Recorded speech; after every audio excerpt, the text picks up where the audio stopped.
इस वीडियो में हम गुरु जम्बेश्वर यूनिवर्सिटी द्वारा लिया गया 29 जून 2022 को, यानी कि पिछले साल जो पेपर लिया था बीए फर्स्ट ईयर के सेकंड सेमेस्टर का, उसके बारे में हम बात करेंगे कि गुरु जम्बेश्वर यूनिवर्सिटी के पेपर में क्या कुछ आया था और उससे हम थोड़ा आइडिया लेंगे किस तरीके के पेपर आते हैं और अभी जो पेपर होंगे मई में उसको किस हिसाब से तैयारी करनी है।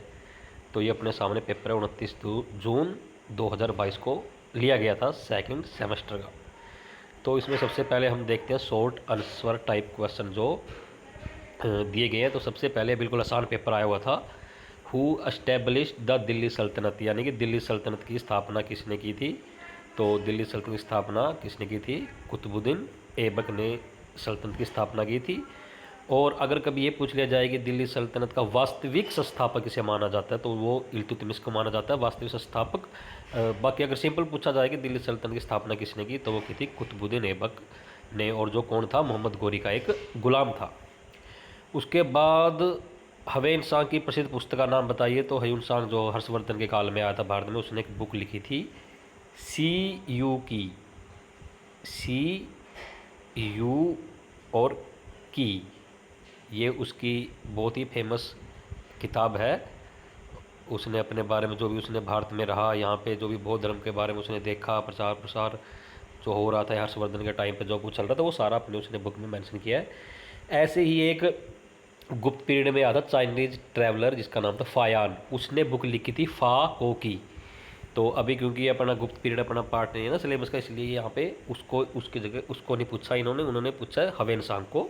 तो हवेन सांग की बुक थी सी यू की।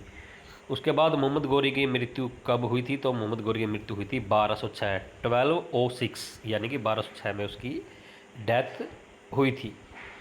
और उसके बाद अगर हम आगे बात करें, पृथ्वीराज रासो की रचना किसने की। तो पृथ्वीराज रासो की रचना की थी चंद बरदाई ने, जो पृथ्वीराज चौहान का दरबारी कवि था, उसने इस ग्रंथ की रचना की थी और उसने काफ़ी तारीफ किया इसमें पृथ्वीराज चौहान की।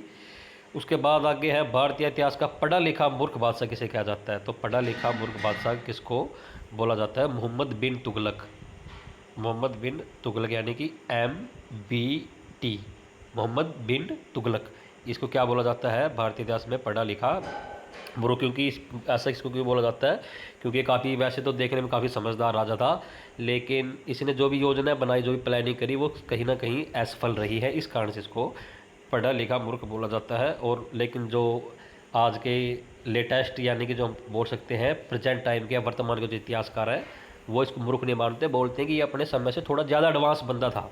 तो इस कारण से ज़्यादा एडवांस होने के कारण वो उसने जो भी पॉलिसी बनाई वो लागू नहीं हो पाई, क्योंकि लोग उसकी पॉलिसी के अनुसार प्रिपेयर नहीं थे।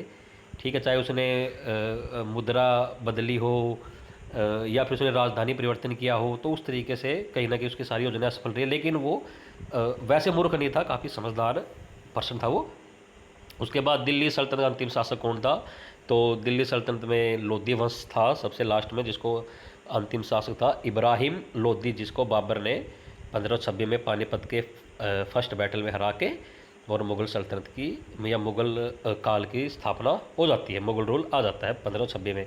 तो इब्राहिम लोधी अंतिम शासक था दिल्ली सल्तनत का। उसके बाद मलिक काफूर किसका सेनापति था। तो मलिक काफूर किसका सेनापति था, अलाउद्दीन खलजी का, जो खलजी वंश का शासक था, उसका ये भी एक गुलाम था। और इसको 1000 दिनारी भी बोला जाता था मलिक काफूर को। और जो जितनी भी साउथ इंडिया में जो कन्क्वेस्ट हुई है, जो विजय की है अलाउद्दीन खिलजी के टाइम पे, चाहे वो देवगिरी की हो या फिर उसके अलावा जितना भी एरिया इसने साउथ इंडिया में, चाहे मदुरई हो, ठीक है, चाहे द्वार समुद्र की विजय हो, वारंगल की हो, सभी मलिक काफूर ने ही विजय की थी वो अलाउद्दीन खिलजी की तरफ से।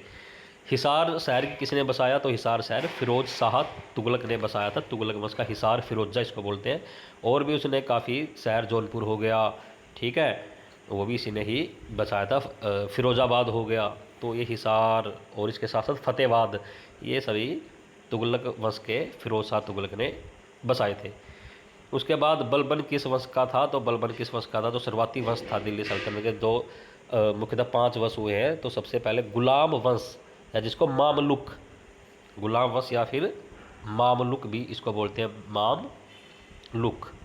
तो ये जो मामलुक वंश है या फिर गुलाम वंश है, ये एक ही बात है।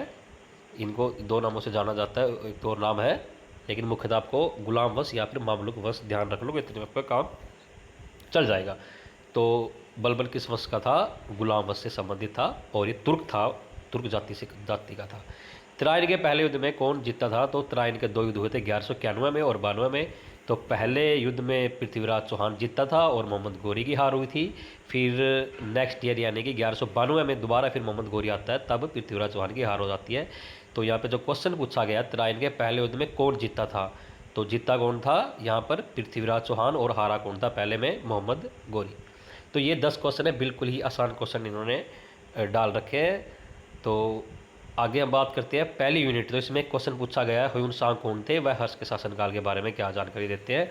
यानी कि उसने जो भी समाज देखा, राजनीति देखी, धर्म देखा, और हर्ष ने उसको जो बौद्ध के समिति हुई थी, संगीति हुई थी, उसका अध्यक्ष भी इसको बनाया था और प्रयाग में। तो क्या कुछ रहा, वो सारी बातें हैं यहाँ पर ह्यून सेन के बारे में क्वेश्चन है।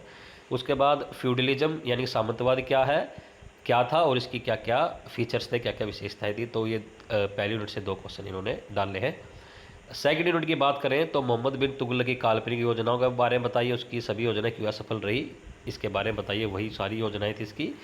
एक तो बात कर सकते हैं राजधानी का परिवर्तन करना, कर बढ़ा देना दोआब में, ठीक है, दोआब का जो क्षेत्र था गंगा यमुना का, और भी कुछ और योजना थी। तो और असफल क्यों हुई, ये इन्होंने डाला है। और इसके साथ में दिल्ली सल्तनत के पतन के क्या कारण थे, यानी कि जो दिल्ली सल्तनत जो 1206 से चली थी, 1526 में क्या क्या पतन के कारण थे, वो सारे इसमें चर्चा कर लें। उसके बाद जो थर्ड यूनिट है उसमें क्वेश्चन डाला हुआ है सल्तनत कालीन समाज की क्या विशेषता थी, यानी समाज किस तरीके का, जाति व्यवस्था थी, धर्म के आधार पर क्या था, वो सारी चीज़ें इसमें आएंगी। और सातवां क्वेश्चन क्या है, भक्ति आंदोलन की मुख्य विशेषता, यानी कि जो भक्ति मूवमेंट है और इसके साथ साथ सूफी आंदोलन है, ये 2 चीज़ें होती है। तो इन्होंने सूफी वाला नहीं डाला है, भक्ति आंदोलन की मुख्य विशेषताओं के बारे में क्वेश्चन डाला है। उसके बाद जो अंतिम यूनिट है जिसमें मैप आता है, तो मैप में इन्होंने क्या डाला हुआ है, एक तो अलाउद्दीन खिलजी के समय में साम्राज्य विस्तार दिखाना है दिल्ली सल्तनत का, और टिप्पणी करनी है, और या तो ये करना है या फिर आप कौन सा अगला जो क्वेश्चन है, यानी कि दिल्ली सल्तनत के प्रमुख शहरी केंद्रों के बारे में बताना है, यानी कि जो भी इम्पोर्टेंट अर्बन सेंटर थे। तो ये इस तरीके से 9 क्वेश्चन हो गए, और एक मल्टीपल चॉइस, एक जो शॉर्ट आंसर टाइप हो गए, और 8 क्वेश्चन ये है। तो इस तरीके से ये पिछले साल गुरु जम्बेश्वर यूनिवर्सिटी ने 29 जून 2022 को पेपर लिया था। धन्यवाद।